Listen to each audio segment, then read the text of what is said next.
tidak pernah gentayangan di bumi. Perjanjian lama dan perjanjian baru. Kita lihat dulu dari perjanjian lama. Ayub pasal 14 ayat 10 sampai 12. Orang-orang mati tidak bangun.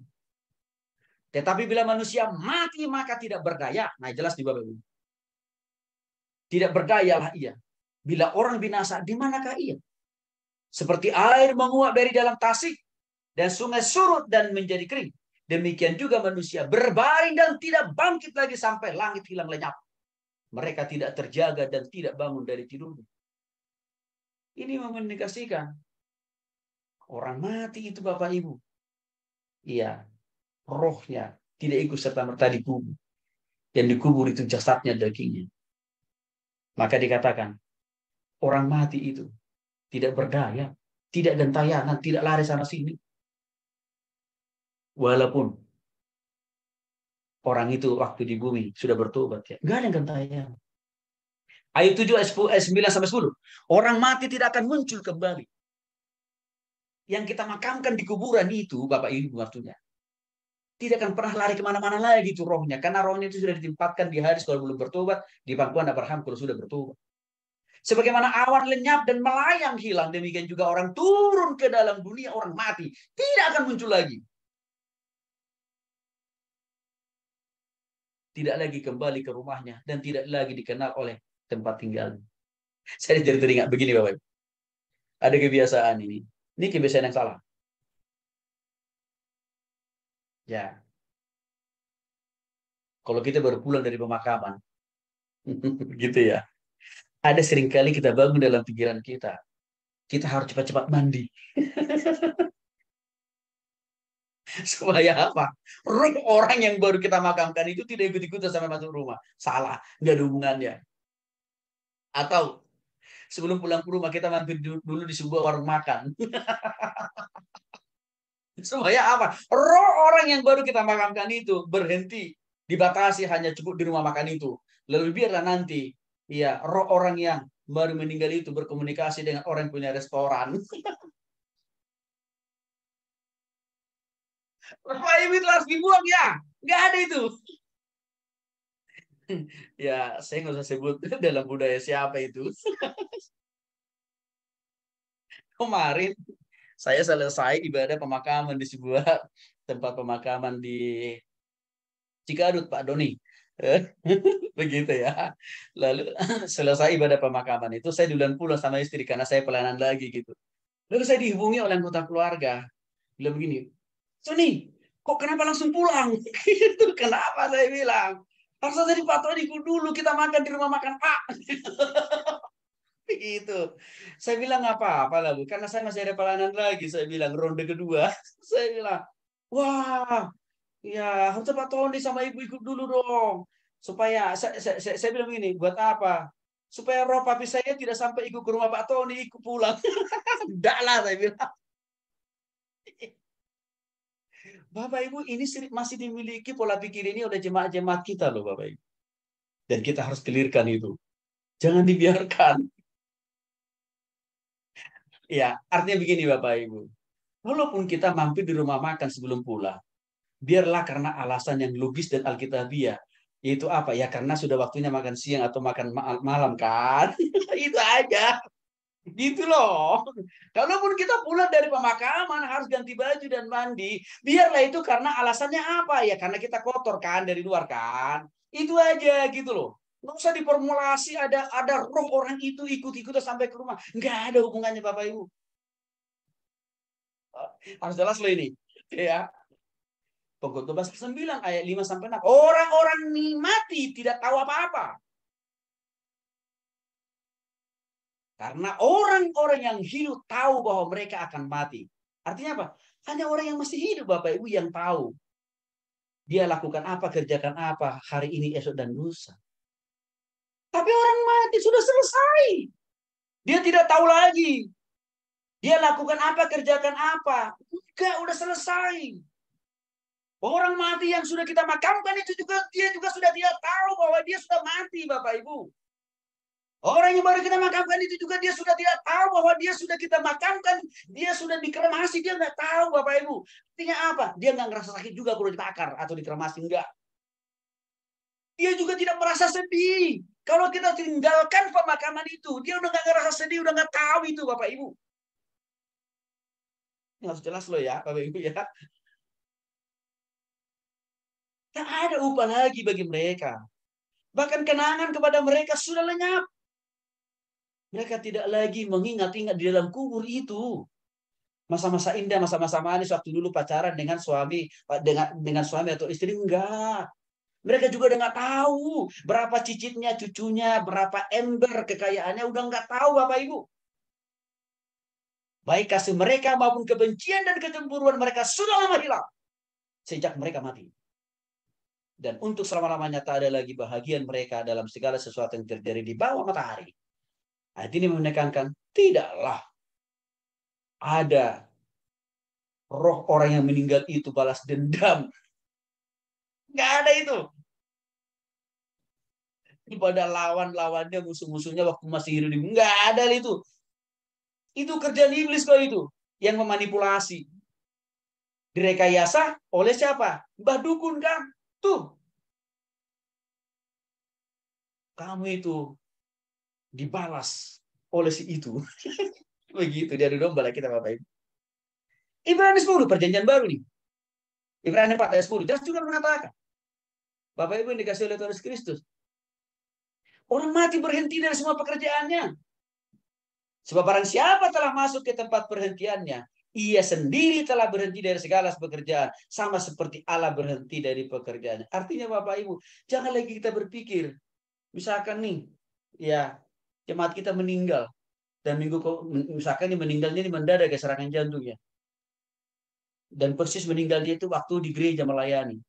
Jangan kita masih berpikir, aduh kayaknya roh Bapak itu masih melayani deh minggu ini.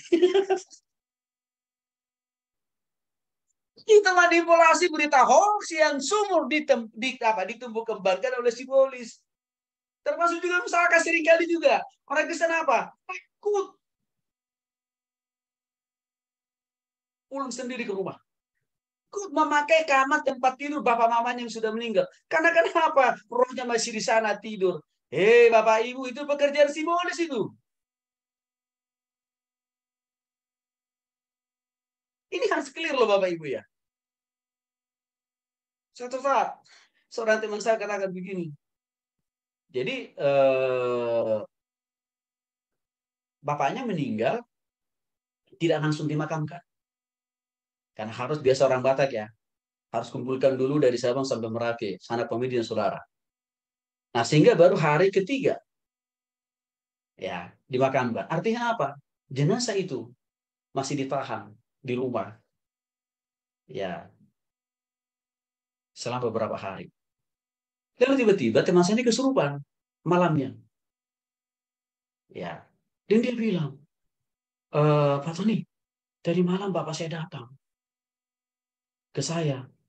Tapi waktu bapak saya datang tadi malam, saya takut sekali. Loh, kok bisa saya bilang? Karena tiba-tiba baru kali ini saya lihat wajah bapak saya seram. Tadi saya bilang, itu simbolis itu saya bilang. Itu bukan bapakmu. Ya terus gimana? Ya udah, saya coba-coba berdoa. Ya baguslah saya bilang. Tapi sekali lagi, itu bukan bapakmu. Itu simbolis itu saya bilang. Yang menyamar. Bapak Ibu sekali lagi yang dikasih oleh Tuhan Yesus Kristus. Ya, contoh lain nih. Bisa saja suatu saat misalkan ada jemaat kita meninggal Bapak Ibu ya. Lalu nggak ada pilihan. Harus kita, misalkan ya, sebelum meninggal ceritanya. Lalu jemaat itu minta tolong ke kita untuk bawa ke rumah sakit. Tapi tiba-tiba dalam perjalanan meninggal. Di mobil kita. Di mobil kita meninggalnya loh Bapak Ibu ya. Ingat. Jangan pernah terintimidasi. Kalaupun jemaat itu meninggal di mobil kita. Kamunya tidak pernah gentayangan. Tidak pernah tinggal di mobil itu.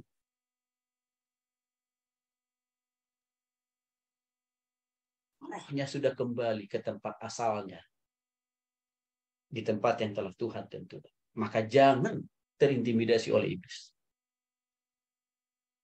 Kadang-kadang misalkan teman sekantor kita meninggal. Hanya apa yang terjadi? Satu kantor ketakutan. Langsung cuti 1 bulan. Ya, apalagi kalau kebetulan ada kesurupan juga kan, makin sempurna lah sudah itu. Lagi-lagi, bukan orang yang mati itu yang menghinggapi, ya orang yang kesurupan bukan. Itu simbolis itu Bapak. Orang mati sudah berhenti total dari segala aktivitasnya. Oke ya, baik. Nah, ayat lain, kalau kita mau simpulkan dari beberapa ayat di Bapak jelas lah sudah. Bahwa manusia yang sudah mati, arwahnya tidak gentayangan. Tidak pergi kemana-mana. Tidak akan pernah muncul lagi Bapak Ibu. Tapi si iblis atau si iblis, si setan itu yang memang seringkali mengintimidasi kita dengan menyerupai, menyamarkan diri. Seolah-olah orang yang meninggal itu akan kembali, hidup kembali. Itu berita hoax Bapak Ibu. Maka Paulus mengingatkan dalam 2 Korintus 11 ayat 14. Si iblis itu licik. Bisa menyamarkan diri, menampakkan diri. Seperti malaikat. Jadi tidak mengherankan Bapak Ibu. Ya, kalau iblis itu bisa saja ngaku-ngaku. Roh kakek nenek moyang opung kita. Itu enggak perlu kita heran. Karena memang Rasul Paulus katakan. Dia itu bisa menyamar kok. Memakai nama kakek nenek moyang kita. Memang itulah model. Cara-cara dia mengintimidasi kita. Memang Bapak Ibu, kok kenapa si iblis itu bisa memahami dan mengetahui nama kakek nenek moyang kita yang sudah meninggal? Ya, karena memang ya dia punya kemampuan untuk itu. Tetapi kalaupun itu dia tahu, itu hanyalah sebagai salah satu trik manipulatif untuk apa? Mengintimidasi kita, menakut-nakuti kita supaya kita memilih apa? Percaya kepada si iblis itu sendiri. Jadi jangan kita terkecoh. Maka sebagai orang percaya di dalam Tuhan, iya, kita harus pegang kuat apa yang sudah Tuhan katakan dalam Alkitab. Jangan ikut-ikutan kita dengan mempercayai berita hoax yang dibangun oleh iblis dan juga yang disebarluaskan oleh orang yang belum bertobat. Kita harus paham betul, kekristenan tidak dapat disinkretisasikan, dicampur adukan. Kuasa Tuhan tidak bisa diadukan, disatukan, dikolaborasikan dengan pekerjaan iblis. Maka tadi Bapak Ibu sedikit saya singgung dengan tentang si pendeta tadi. Dia memakai ayat firman Tuhan mengintimidasi jemaat yang tidak suka dengan dia. Padahal sebenarnya jemaat yang tidak suka itu sebenarnya bukan karena ketidaksukaan personal ya, bukan ya. Tapi karena kritis, karena si Pak Pendeta ini seringkali lalai terhadap tugas dan tanggung jawabnya. Artinya begini, kalau disuruh dia melayani harus ada amplopnya. Tapi kalau orang lain, ya diundang dia melayani karena ada amplopnya, dia tinggalkan tuh gerejanya, jemaatnya. Dia lebih menyediakan hati waktu tenaganya untuk melayani orang lain. Karena di sana itu amplopnya tebal-tebal. Kan itu yang dikasih saran dan masukan. Diseranglah itu. Jemaat-jemaat yang berpikir kritis seperti itu dengan apa? Memakai ayat-ayat firman Tuhan. Dengan mengatakan, ya, bahwa motivasi jemaat-jemaat itu untuk menghancurkan dia, padahal enggak. Bahkan dia kolaborasikan lagi dengan apa? Memakai kuasa kegelapan, memakai kuasa keperdukunan, dengan memakai kuasa iblis. Dengan apa? Membeli kepala binatang, Bapak Ibu. Untuk menyerang dan bertahan. Ya, ini sangat luar biasa, Bapak Ibu. Saya pikir ini harus berubah ini. Ya, nah, Tuhan sudah memutuskan total hubungan kita orang yang hidup dengan orang yang mati. Total, total Bapak. Kita tidak lagi hubungan, kita tidak lagi ada komunikasi dengan orang yang mati. Lagi-lagi berangkat dari kasus berangkat dari pengalaman Samuel dalam masa pelayanannya, dia melarang orang untuk berhubungan dengan para dukun, para petunung. Ya. Dan sebenarnya waktu Samuel waktu itu masih hidup, Saul juga ikut membasmi. Tetapi setelah Samuel tiada, Saul ya mulai mencondongkan hatinya meminta ya merestui kehadiran daripada para dukun itu. Nah, akhirnya apa? Saul ditolak oleh Tuhan sehingga Tuhan tidak mau menemuinya baik melalui mimpi, Urim maupun lewat nabi, termasuk di sini Samuel ya. Nah, perkataan roh yang muncul kontradiktif sebab di satu segi ia mengaku sebagai Samuel. Nah, ini kemarin kan tanyakan oleh Bang Renal itu. Tapi kan roh yang berkomunikasi dengan Saul itu kan ngakunya Samuel. Kan itu kan pertanyaan minggu lalu. Nah, kita cek lebih detail. Dalam 1 Samuel 28. Ya. Perkataan roh yang muncul kontradiktif ya. Sebab di satu segi roh itu mengaku sebagai Nabi Samuel. Ngaku kan dia. Sebagai Samuel, Nabi Allah. Dan menemui Saul. Di sisi lain, ia mengatakan bahwa Tuhan telah undur dari Saul. Ayat 16. Dan diingatkan Samuel. Kan kontradiksi Bapak Ibu. Kontradiksinya sangat jelas di sini. Ya. Setan itu yang ngaku-ngaku Samuel itu. Ya. Mengatakan Bapak Ibu, ya, bahwa dia adalah Nabi Samuel. Nabinya Allah. Maaf, Nabi Allah. Yang menemui Saul. Tetapi di sisi lain dia mengatakan bahwa Tuhan telah undur dari Saul. Jadi sebenarnya saya katakan tadi, kalau itu nyata-nyatanya benar-benar rohnya Samuel, pasti nggak begini. Tapi karena memang itu adalah bukan rohnya Samuel, maka terjadi kontradiksi pernyataan di sini. Sehingga Tuhan sudah tidak mau bicara kepada Saul sampai mati pun Samuel sudah menolak bertemu Saul. Jadi begini Bapak Ibu. Tapi kok bisa ya iblis itu, sibolis itu memahami pola komunikasi perkataan yang dipakai oleh Samuel. Iya. Karena iblis memang suka memutarbalikkan bahkan memperalat firman Tuhan Bapak Ibu. Masih ingat ke Bapak Ibu waktu Tuhan Yesus selesai berpuasa 40 hari 40 malam. Iblis juga memutarbalikkan firman Tuhan loh. Bahkan bukan hanya memutarbalikkan, memperalat firman Tuhan dengan berkata kepada Yesus. Bapamu di surga akan menopangmu jikalau engkau menjatuhkan dirimu dari hubungan bait Allah. Bayangin tuh. Iblis itu memakai kata apa? Bapamu yang di surga. Coba lihat tuh. Betapa jahatnya sibolis atau si iblis itu apa? Loh. Firman Tuhan dalam meyakinkan Tuhan Yesus kan gitu. Maka hal yang sama itu juga dilakukan oleh sibolis yang mengaku sebagai Samuel di dalam percakapannya dengan Saul. Itu. Ya.